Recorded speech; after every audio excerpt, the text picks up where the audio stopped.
한 회사가 내년 데이터 센터에만 950억 달러를 쓰겠다고 발표한 그날 밤, 시장은 환호 대신 주가를 8.9% 끌어내렸습니다.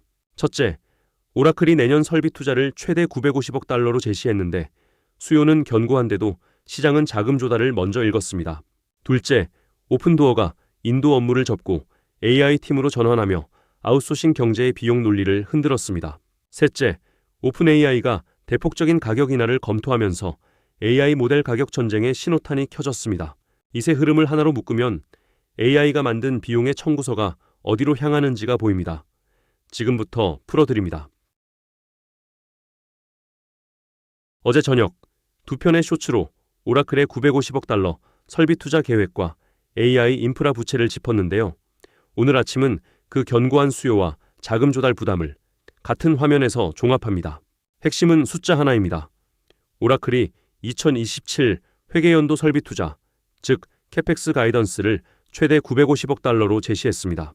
LSEG가 집계한 애널리스트 예상치는 약 677억 달러였으니 무려 40% 가까이 웃돈 겁니다. 분기 매출은 191억 8천만 달러, 조정 주당 순이익은 2.03달러로 실적 자체는 추정을 넘겼습니다. 그런데 시장은 실적보다 캐펙스 숫자를 먼저 읽었고 발표 직후 시간의 주가를 8.9% 끌어내렸습니다. 여기서 중요한 건 시장의 질문이 바뀌었다는 점입니다. 수요가 진짜인가에서 이 막대한 비용을 어떤 마진으로 감당하나로 무게중심이 옮겨간 순간입니다. 자금 조달 구조를 뜯어보면 그 우려가 보입니다. 오라클은 2027년에 부채와 주식을 섞어 약 400억 달러를 조달할 계획입니다. 여기엔 이미 공표한 200억 달러 규모의 시장과 주식 발행이 포함됩니다. 이미 2026 회계연도 캐펙스는 556억 달러로 자체 목표 500억 달러를 넘어섰습니다. 최고 재무책임자 힐러리 맥스는 컨퍼런스 콜에서 2027 회계연도 자체 설비 투자만 700억 달러, 여기에 고객이 되갚을 것으로 보는 200억에서 250억 달러가 더해진다고 설명했습니다. 동시에 매출 총이익률이 데이터 센터 가동을 늘리는 과정에서 단계적으로 하락할 것이라고 예고했고 잉여현금 흐름은 여전히 마이너스입니다. 수요 신호가 약한 건 아닙니다. 계약 잔량을 뜻하는 RPO는 6,380억 달러로 추정치를 넘었고 CEO 클레이 마고이크는 2027 회계연도 1분기 공급량이 1기가와트에 육박해 과거 4개 분기를 합친 것과 맞먹는다고 밝혔습니다. 텍사스의 스타게이트 데이터 센터는 90일 안에 75% 이상 완공된다고 했습니다. 메타와 오픈 AI가 그 고객으로 이름을 올렸습니다. 그래서 이마케터의 애널리스트 제이콥 보는 이렇게 진단합니다. 수요는 진짜다. 하지만 자금 조달 질문은 쉬워지는 게 아니라 점점 더 어려워지고 있다.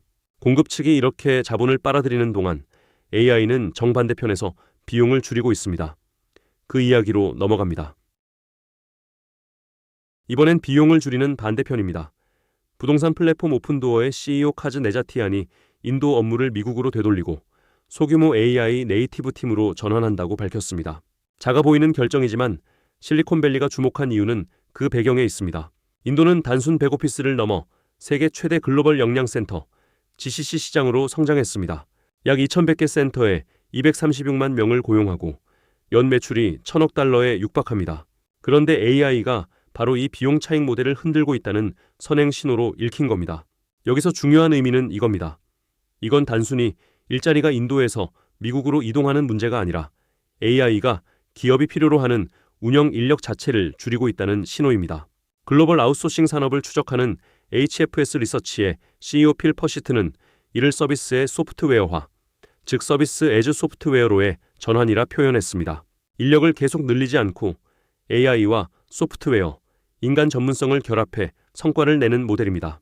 그는 이건 고립된 구조조정이 아니라 기업이 운영을 AI 중심으로 재설계하는 훨씬 넓은 패턴의 일부라고 못 박았습니다. 실리콘밸리 투자자들은 인포시스, 위프로 같은 인도 IT 서비스 산업의 중장기 수출 구조에 압력이 될 사례로 주목합니다. 국내로 좁히면 삼성 SDS, LG CNS 같은 IT 서비스 기업이 AI 자동화를 얼마나 빠르게 내재화하느냐가 경쟁 포지션을 가른다는 분석입니다. 다만 신중론도 함께 나옵니다. 오픈도어는 수년째 전사 인력을 줄여온 회사입니다. 전체 인력이 2024년 말 1,470명에서 지난해 말 1,042명으로 줄었고 비미국 인력도 342명에서 184명으로 감소했습니다. 그래서 이번 결정만으로 아웃소싱의 종말을 단정하기엔 이르다는 겁니다. 공급 측은 자본을 붓고 효율 측은 인력을 줄입니다. 그렇다면 가격은 어떻게 될까요? 세 번째 이야기입니다. 최근 본편에서 엔트로픽의 IPO를 앞두고 AI 수익성에 대한 의구심을 다뤘는데요. 오늘 그 논리가 한층 구체화됐습니다. 월스트리트 저널 보도에 따르면 오픈AI가 엔트로픽과의 사용자 확보 경쟁을 의식해 대폭적인 가격 인하를 검토 중입니다. 구독 요금과 API 요금 양쪽에 영향을 줄 수 있어 시장은 이를 AI 모델 시장의 본격적인 가격 전쟁 신호로 받아들입니다. 핵심 의미는 이겁니다. 가격 전쟁이 심화되면 모델 기업의 ARPU, 즉 사용자당 평균 매출과 마진이 동시에 압박받습니다. 그런데 같은 단가 하락이 정반대 방향으로도 작동합니다. API 단가가 내려가면 AI를 가져다 쓰는 스타트업에는 비용이 줄어 시장 전체 규모, 즉 TAM이 커지는 신호가 됩니다. 반대로 모델을 직접 만드는 기업에는 수익화 타임라인을 다시 짜야 하는 신호죠. 한쪽의 비용 절감이 다른 쪽의 마진 압박이 되는 양면 구조입니다. 이 양면성은 국내에서도 똑같이 갈립니다. 카카오와 네이버는 자체 거대 언어 모델을 유료 서비스로 전환하려는 시점에 글로벌 가격 경쟁이라는 압박을 더 받게 됩니다. 반면 AI를 도입해 솔루션을 만드는 SI 기업들은 도입 비용이 내려가는 수혜를 봅니다. 여기서 오늘의 그림이 선명해집니다. 한쪽은 950억 달러를 인프라에 붓고 다른 쪽은 가격을 내립니다. 같은 기술이 한편에선 막대한 비용을 만들고 다른 편에선 그 가격을 끌어내린다는 점. 이게 수익성 논쟁의 핵심입니다. 세 사건을 하나로 묶어보겠습니다. 따로 보면 별개인 세 사건이 사실은 같은 줄을 그리고 있습니다. 오라클은 AI 인프라에 950억 달러를 쓰겠다고 합니다. 공급입니다. 오픈도어는 AI로 인력을 줄입니다. 효율입니다. 오픈AI는 가격을 내려 사용자를 늘리려 합니다. 수요입니다. 하나의 기술이 세 방향으로 동시에 돈의 흐름을 비틀고 있습니다. 한쪽에선 막대한 자본 지출을 만들어내고 다른 쪽에선 비용을 마진으로 바꾸며 또 다른 쪽에선 단가를 끌어내립니다. AI는 수익을 만드는 엔진인 동시에 누군가에게 날아드는 비용 청구서이기도 합니다. 그래서 시장의 질문이 근본적으로 바뀌었습니다. 1년 전 질문은 수요가 진짜인가였습니다. 오늘의 질문은 이 비용을 누가 어떤 마진으로 감당하는가입니다. 어제 저녁 두 편의 쇼츠가 던진 이 질문이 오늘 아침 새 사건으로 확장된 셈입니다. 그렇다면 이 흐름의 자금은 실제로 어디로 향했을까요? 시장 데이터로 확인해 보겠습니다. 오늘 시장은 흥미로운 분기를 보여줬습니다. 나스닥 100 ETF인 QQQ는 3.38% 올랐고 S&P 500을 추종하는 SPY도 1.7% 상승했습니다. 시장 전반은 위험자산 선호로 기울었는데 정작 950억 달러를 약속한 오라클만 8.5% 넘게 빠졌습니다. 고지출 우려가 시장 전반이 아니라 오라클 한 종목에 집중된 셈이죠. 같은 AI 트레이드인 엔비디아는 오히려 2.22% 올랐습니다. 자금이 향한 반대편은 인프라를 떠받치는 부품입니다. 1기가와트급 데이터 센터 납품 가속은 HBM과 서버 D램 수요를 직접 견인합니다. 한국 시장에서 SK하이닉스는 2.59% 올라 HBM 공급 협상력을 다시 평가받았고 삼성전자는 당일 1.26% 하락했습니다. 같은 메모리 진영 안에서도 삼성전자가 52주 고점 대비로는 19.19% 낮은 자리에 있다는 점은 메모리 사이클 부담을 보여줍니다. 이 자본 흐름이 시장에 던지는 질문은 분명합니다. 950억 달러가 매출로 바뀌기 전에 마진이 먼저 내려간다면 그 비용은 어디서 흡수될까요?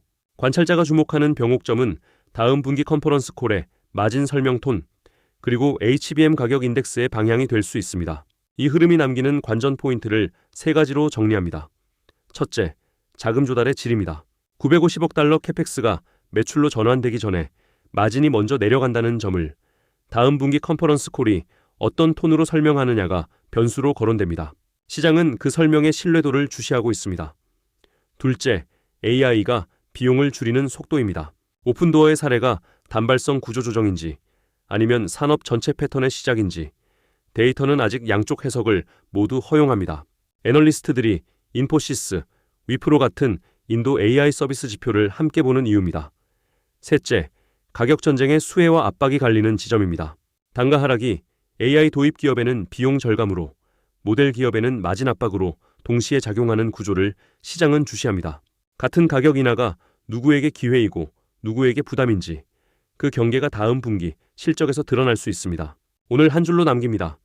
AI는 자본을 빨아들이고 비용을 마진으로 바꾸고 가격을 끌어내립니다. 세 사건이 모두 이 청구서를 누가 감당하나라는 한 질문으로 모였습니다. 이 흐름을 계속 추적하시려면 구독과 알림 눌러주시면 됩니다.